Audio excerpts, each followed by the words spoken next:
The Marvel Cinematic Universe, the box office titan that has been in power for over a decade. I've been watching these projects since I was a kid, and I'm sure many can say the same. For years, the MCU has been a powerhouse that has always been able to capture the hearts of its fans. But with Phase 4, there's been a major shift with the universe and how fans feel. Upcoming spoilers for all things Marvel.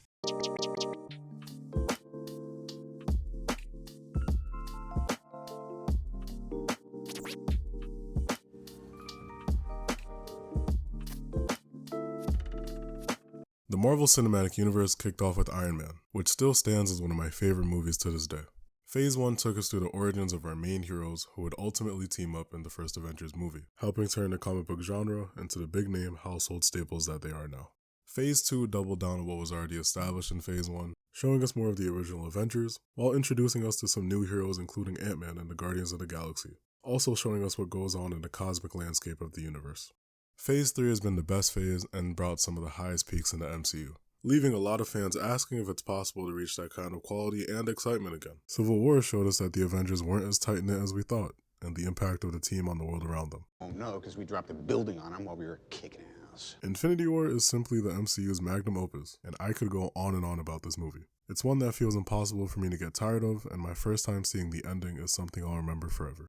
Endgame was not a perfect movie, but had some really good notes throughout its duration, and a satisfying third act that definitely made the whole thing worth it.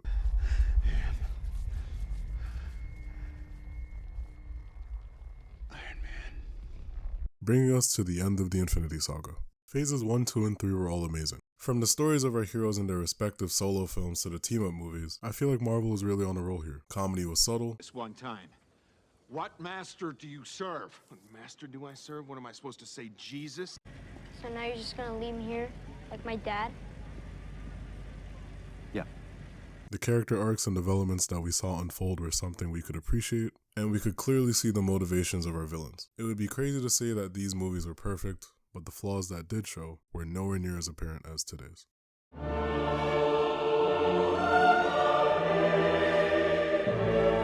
Phase 4, the start of the MCU, the fall-off.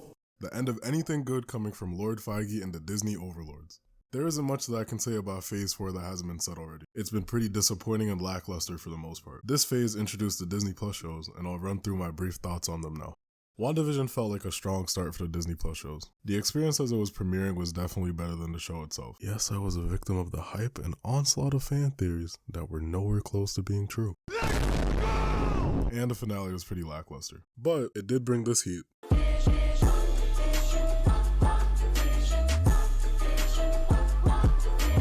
So it does get some brownie points from me.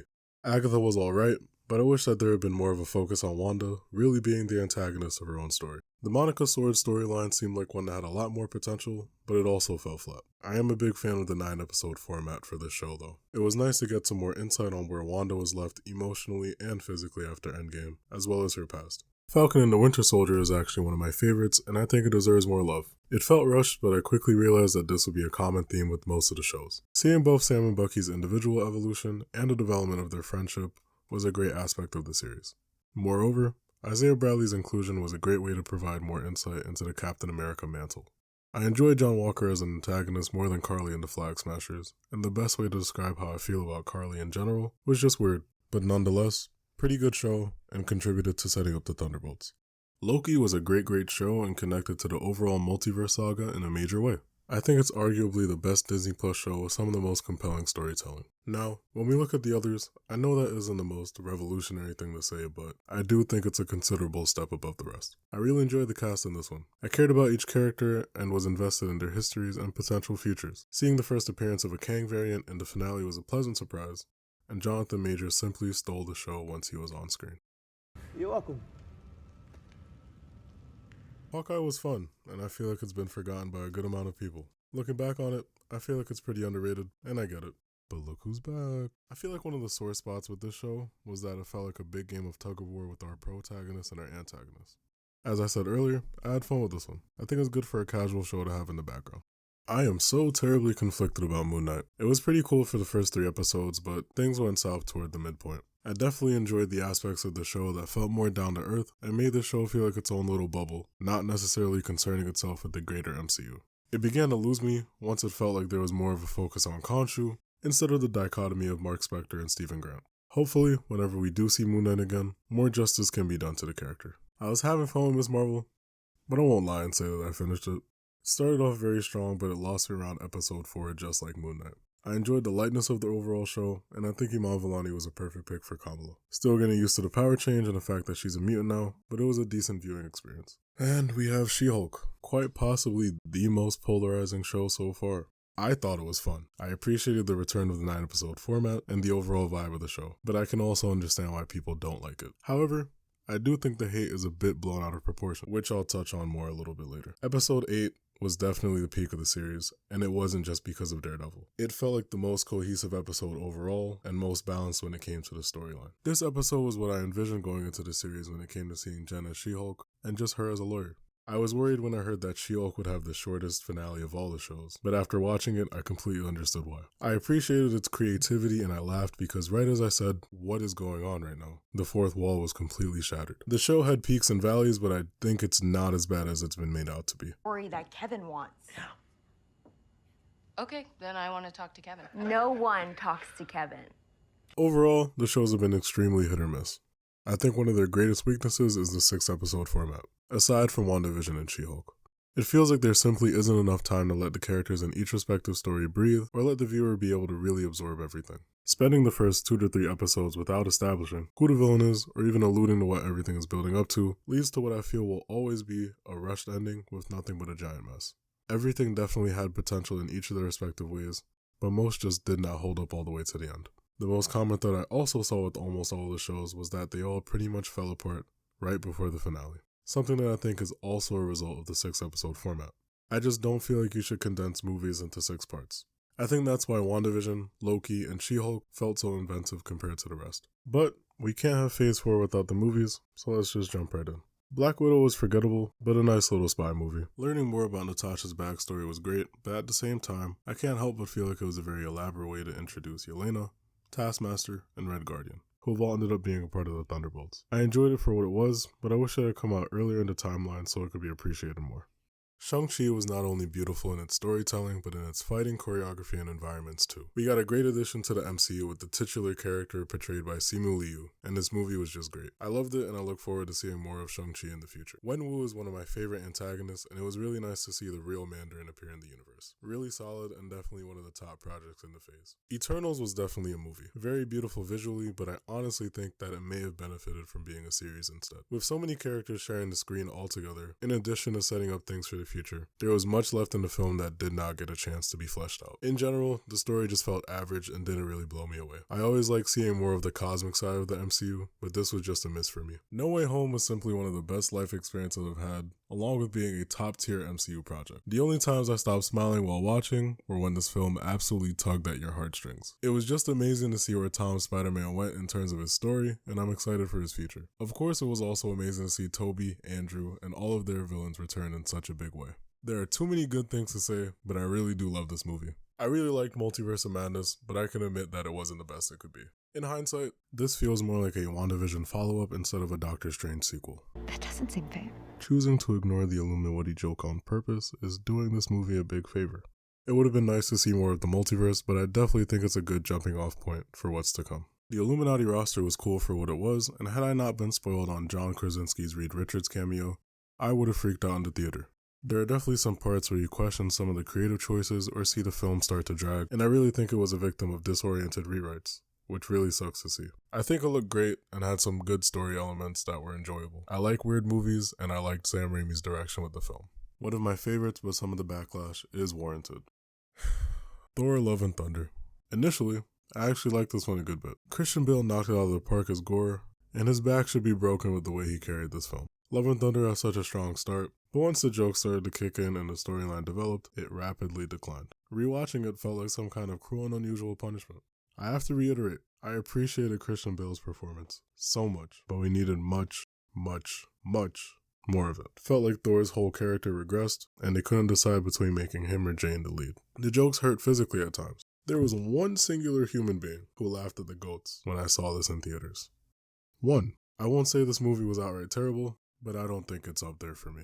Black Panther Wakanda Forever will be the last project in this phase, and it's the most excited I've been for a project since No Way Home. Every piece of promo has given me chills, the first teaser had me freaking out, and the sadness of the movie is overbearing. The introduction of Namor, Wakanda vs. Talokan, and whatever the aftermath will be are all things that make it impossible for me not to smile whenever I think about this film. So, what's wrong with the MCU? What is this whole shift about? And how can we save it? I think the biggest concerns of the MCU going forward will be oversaturation and a reduction in quality. We've gotten a plethora of announcements, and it feels like everything is coming out at a very accelerated rate. When we look back at past phases, we see that these release slates were pretty shallow, but between full-length films and shows today, it can be pretty overwhelming. An issue that has been pretty common in Phase 4 has also been revealing too much in trailers and promo. I think projects like Multiverse of Madness and She-Hulk would have hit a little harder if we kept some of the cameos under lock and key until each of those releases. I mean, the biggest twist of No Way Home's story got leaked before a teaser even got to come out. A show like Echo has the potential to be on the receiving end of a lot of hate because people are watching it more for cameos from Daredevil and Kingpin rather than the character it's named after. VFX artists shouldn't be losing their minds, working hellish hours trying to meet deadlines for projects that simply aren't worth the effort, especially when it comes down to the stories that Marvel is trying to tell, and end up looking really iffy because of the rush. These artists are the backbone for every project, and the way that they're treated should simply reflect that. It's just unfair, and you can completely understand why certain companies are reluctant to work on these projects. There also can't be such a flurry of projects and so many plot lines when you have a majority of fans asking, what's the point? We know how the saga is going to conclude, but it feels like there will be, and already is, a list of things that may not be addressed and leave fans in speculation about. I'd like to shout out fellow creator A Bit of Everything, who spends a lot of time making sense of the MCU and discussing the loose ends that are still out there on his channel. Definitely check him out. Aside from some of these issues that revolve around Marvel Studios in the real world, I think a lot of people have failed to keep in mind where we are right now story-wise. Post-Endgame, in a world without a fully formed, fully organized Avengers team, where Nick Fury has been off-world for who knows how many years now. Things are actually unorganized for our characters in the MCU. Phase 4 is acting as our Phase 1 equivalent for this next saga. It'll take a little while for things to make sense again. Although this phase hasn't been all good, it hasn't been all bad either. Looking ahead, Phases 5 and 6 look pretty promising. From Ant-Man 3 to Daredevil Born Again, I have a lot of things to be excited for. However, I am a bit skeptical about how some of these other projects might turn out. At the D23 Expo, we got some more details about some of the projects on the horizon. One of them being Captain America New World Order. A character by the name of Sabra, an Israeli superheroine, is planned to be introduced, which has not received the most praise from fans. And understandably so. Marvel has decided to double down on her inclusion and say that she will be reimagined, which we really have to see when the film comes out. We also have Agatha, Coven of Chaos. It's hard to say this without sounding like a hater, but why are we getting an Agatha show? I thought she was cool, but I also felt like her story was over with. But who knows, maybe I'll love it. And we've got the Super Soldier Squad. I mean the Thunderbolts. I didn't like the lineup at first, but I've warmed up to it. Hopefully there are good relationships and a reason to really care about this team. Harrison Ford joining the MCU as Thunderbolt Ross was a very surprising but very welcome inclusion to the universe. I can't pretend that I'm not excited for a good amount of projects that are coming up. A few weeks ago, Marvel announced several delays on multiple projects that were on the horizon. Although I almost shed a tear seeing Fantastic Four get pushed back to 2025, this does actually feel really good to hear. This can either make or break the multiverse saga by allowing more time between projects and to flesh out storylines. Potentially, I don't even think it would be a bad idea to condense some projects into specials or make more of the shows movies like Armor Wars. Blade has lost its director and has been put on pause until they can find a new one and fix what sounded like an insanely mundane script and save the entire project. Marvel shouldn't be afraid to take their time, especially if it means the return of quality projects that we got accustomed to. If it isn't clear, I love the MCU. It's played a big part of my childhood, and even now as I'm in college, it still means a lot to me. I don't want to see it keep spiraling toward disaster. A lot of us fans are only so critical now because of how high our expectations were raised. There's a lot of potential based on what's coming out and what they've already set up. I look forward to being able to look at the Infinity Saga and Multiverse Saga side by side once all is said and done. So long as Marvel can make necessary adjustments, treat VFX artists with proper care and respect, and produce the projects that we know they're capable of, I think the MCU can still shine brightly in the future instead of fading away into obscurity.